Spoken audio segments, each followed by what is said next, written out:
Olá, amigos do canal, bem-vindos a mais um vídeo. Não se esqueçam de curtirem, de compartilharem e, se não estão inscritos ainda, fazer a sua inscrição e acionar o sininho das notificações para ficarem por dentro das reflexões que colocamos aqui a cada semana. Em tempos como esse que estamos vivendo, alguns chegam a duvidar daquela afirmativa de Jesus no Evangelho: eu vim para que todos tenham vida e a tenham em abundância. Afinal de contas, com tantos mortos, e não apenas provocados por esse novo vírus, mas diversas formas que nós encontramos pelo mundo afora, como podemos dizer que temos vida e essa vida em abundância? E o que podemos falar com uma pessoa que perdeu algum ente querido, um amigo, ou mesmo se encontra atingido por uma enfermidade final, fatal?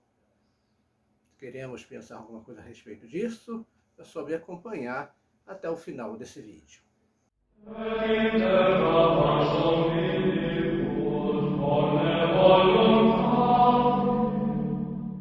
É muito difícil encontrarmos as palavras corretas para ocasiões difíceis na vida de uma pessoa.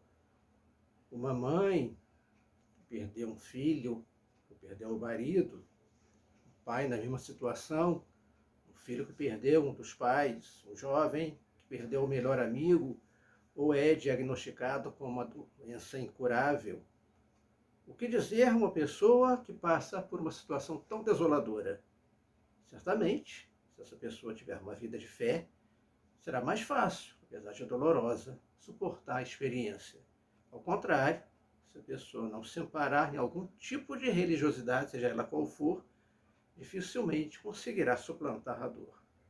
Isso ainda é agravado pelo fato de que, do século XX para cá, as pessoas terem começado a se tornar, de um lado, blindadas contra qualquer tipo de sofrimento, tentando não pensar nele como se ele não existisse. E, de outro lado, outras anestesiadas, insensíveis diante do sofrimento alheio. A situação que estamos vivendo atualmente deveria servir para que muitos acordassem nessa espécie de torpor que se abateu sobre a humanidade, principalmente o mundo ocidental, mostrando que, por mais desenvolvida que seja a ciência, o conhecimento e a tecnologia, o ser humano não é imortal. Não tem poder para resolver tudo e nem conseguirá chegar a isso. As manifestações de fora da natureza, por exemplo, através de tempestades, furacões, terremotos e outros fenômenos, já deveriam ser suficientes para convencer as pessoas de que não podemos controlar o mundo que nos cerca. O máximo que podemos e devemos, objetivando minorar os seus efeitos, é desenvolvermos formas de previsão para salvarmos o maior número possível de vidas. Infelizmente, para a dor e sofrimento de muitos, algumas irão se perder. Em relação às doenças, muito aprendemos, mas a cada ano algo novo surge e os cientistas e pesquisadores precisam voltar à estaca zero para rebelarem o mal da vez que se abateu ou que ameaça se abater sobre a humanidade. E, infelizmente, nem assim um ser humano se convence da sua pequenez diante disso tudo. Esquece-se de que é um minúsculo grão de poeira da vastidão do cosmos, habitando em um dos menores planetas existentes que, por graça divina, ou pelo acaso, como dirão alguns, desprovidos de qualquer senso científico, já que a ciência diz que nada é fruto do acaso, fez com que se tornasse apto esse planetinha a produzir vida e vida em abundância. Muitos preferem não se lembrar de que a vida humana é finita nesse mundo, de que os nossos anos nada são diante da incomensurável existência do universo. E continuam o seu caminho como se não houvesse amanhã, como cantava alguém no século passado. Sofrimento, nem pensar. Doença, os médicos e cientistas que busquem e alcancem logo a cura. Dor, toma-se um analgésico. Morte está muito longe. Será mesmo? Será que o ser humano não aprende nem com a sacudida que estamos levando, mostrando que a morte não está assim tão longe como imaginávamos, e a única certeza que temos é que a nossa vida é como andar em uma corda bamba, e precisamos nos equilibrar sempre. Como diria um outro poeta, tudo que vive, morre. Mas essa morte não é o fim definitivo. Não fomos criados para ela. Ela só existe por causa do pecado, que é a sua raiz. Lógico que isso para quem acredita. Para quem não acredita, temos que aproveitar o máximo possível, porque depois só o vazio, a desolação. Tão triste deve ser a vida de uma pessoa que não acredita em algo após a sua partida dessa realidade. Vive aproveitando o que essa existência pode proporcionar de melhor, porque imagina que depois é o nada. Mas tal comportamento é apenas para disfarçar o temor diante dessa destruição que ela imagina que está à sua espera. Por isso, esquece-se de preparar-se para o encontro definitivo com o Criador. Mas, como para elas ele não existe, vamos cuidar da vida por aqui que é melhor. Triste ilusão. Para essas pessoas, nenhuma palavra de conforto, de esperança, de fé seria suficiente, porque elas não têm fé, não têm esperança. Nada que se possa falar seria suficiente para fortalecê-la nos infortúnios, nada seria capaz de demovê-la do seu caminho de impiedade e descrença. Mas, para muitos que aparentam ter fé, também está virando essa a realidade. Vemos alguns grupos religiosos, até mesmo não cristãos, com uma visão muito mais esperançosa diante do mistério da morte do que muitos cristãos que receberam de Jesus a promessa: eu vim para que todos tenham vida e a tenham em abundância. Por que será que isso acontece? A fé dessas pessoas não é lá mais essas coisas? A vivência religiosa delas não está madura o suficiente para que acreditem firmemente nas promessas do Salvador?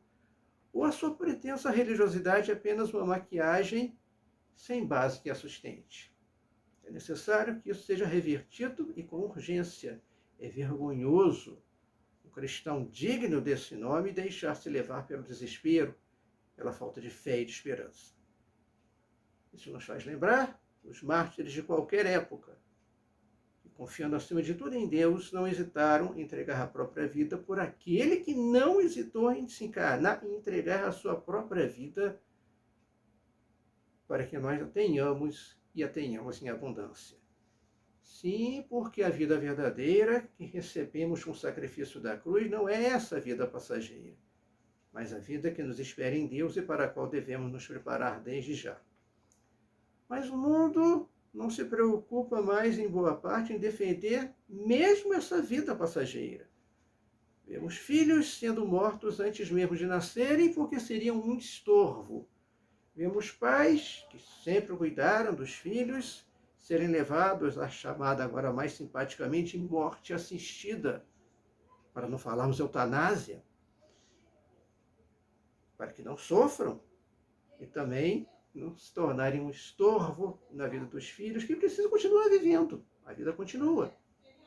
Vemos outros pais, por sua vez, serem levados à morte em vida, deixados em asilos, também agora simpaticamente chamados de casas de repouso, por filhos que não desejam tê-los como um estorvo.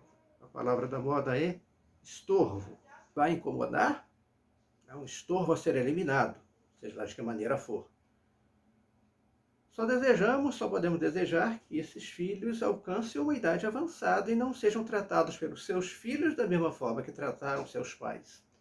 Só desejamos que essas mães, esses pais, que querem aproveitar a vida ou não pediram para que aquela criança fosse gerada, lembre-se que aquela criança também não pediu para ser gerada. Por conseguinte, não podia ser tratada como algo a ser descartado. Mas vivemos em um mundo de descartáveis, crianças, idosos, doentes, relacionamentos, tudo fruto da imaturidade de várias gerações que não aprenderam a conviver com a dor e o sofrimento, que não aprenderam que a vida não é um mar de rosas externamente tranquilo, mas se agita vez por outra com tempestades que precisam ser enfrentadas por pessoas de fé e de coragem, e não ignoradas. Pessoas que, ao menor sinal de um infortúnio, buscam se esconder até que tudo passe, porque a responsabilidade de enfrentar os problemas é dos outros. Essa é, infelizmente, a geração que está aí, mal preparada por pais que acham que não pode negar nada a seus filhos e, com isso, negou-lhes o mais importante: a capacidade de ver independente e enfrentar os problemas. Para tais pessoas, nenhuma palavra de conforto pode existir. O seu mundo desmorona por qualquer chuvisco, logo transformado por elas em um maremoto imensurável. São vítimas de uma formação que mais deformou que orientou. Por isso, não podemos esquecer de outra promessa de Jesus: quem perseverar até o fim será salvo. Outros, porém, felizmente, conseguem se manter de pé, à semelhança de Maria junto à cruz, por pior que pareça a situação que vivam. Qual é o seu segredo? A confiança, a fé, a esperança em Deus acima de tudo. Nós não vemos, não escutamos, mas sabemos de uma forma que a ciência e o conhecimento humano jamais irão explicar ou entender, que é Ele que nos sustenta e nos mantém firmes, ainda que o mundo pareça estar vindo abaixo. Para tais pessoas, palavras de conforto diante do sofrimento e da morte também não fazem efeito, porque não são necessárias. Elas sabem que tudo o que passamos contribui para o nosso aperfeiçoamento e crescimento psicológico e espiritual. A elas devemos seguir como exemplo, para aprendermos o que é a vida. E se não é um mar tranquilo sempre, também não é um oceano agitado por ondas o tempo inteiro. Nos momentos de tranquilidade, preparemos o nosso espírito para enfrentarmos as adversidades e as tempestades. Na certeza de que na barca está aquele que disse aos discípulos: coragem, sou eu, não tenham medo. Se vocês gostaram dessa mensagem, nossa reflexão, não esqueçam-se de curtirem o vídeo, de compartilharem, de se inscreverem no canal e convidar outras pessoas a fazerem parte dessa nossa família. Paz e bem, e até o nosso próximo vídeo.